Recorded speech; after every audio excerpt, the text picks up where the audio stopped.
மீனாட்சி அம்மன் கோவில் தமிழ் கலாசாரத்தின் பெருமையை உணர்த்தும் ஒரு மாயமான வழிபாட்டிடம்.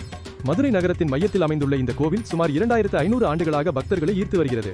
கோவிலின் விகடமான கட்டிடக்கலை, அசுர கும்ப கலசங்கள் மற்றும் அழகான சுவர்களெல்லாம் ஒரு காலத்தை சொல்லும் வாழும் சாட்சிகள். இந்த கோவிலில் உள்ள ஒவ்வொரு கோபுரமும் தனித்துவமான சிற்பங்களை கொண்டு வடிவமைக்கப்பட்டுள்ளன. இதில் 985 சிற்பத்தூண்கள் உள்ள 1000 கால் மண்டபம் ஒவ்வொன்றும் ஒரு கலைக்கரமான கதை. மேலும் கோவிலுக்குள் உள்ள தண்ணீர் இல்லாத பொக்கர் நீர்த்தடம் என்பது ஒரு மாயம்.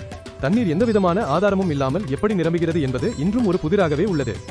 மேலும் அம்மன் மற்றும் சுந்தரேஸ்வரர் சன்னதிகள் இருக்கும் இடம் நவகிரகங்கள் இல்லாத ஒரே இந்து கோவிலாகும். ஏன் தெரியுமா? இந்த கோவிலில் சிவபெருமான் தான் அனைத்து கிரகங்களையும் ஆட்சி செய்கிறார் என்று நம்பப்படுகிறது. அதனால் தனியாக நவகிரக வழிபாடு தேவையில்லை. இது இந்த கோவிலின் மிகுந்த ஆன்மீகமான மற்றும் அதிசயமான ஒரு அம்சமாகும். இங்கே பக்தர்கள் நேரடியாக தெய்வங்களை நோக்கி வழிபடுகிறார்கள். இது அசாதாரணம். தமிழர்களின் அறிவியல், கட்டிடக்கலை மற்றும் கலாசாரத்தின் உயரத்தையும் வெளிப்படுத்துகிறது. இது போன்ற பழம்பெரும் கோவில்களின் ரகசியங்கள், அதிசயங்கள் மற்றும் தகவல்களை தெரிந்து கொள்ள எங்கள் சேனலுக்கு சப்ஸ்கிரைப் செய்யவும். நன்றி.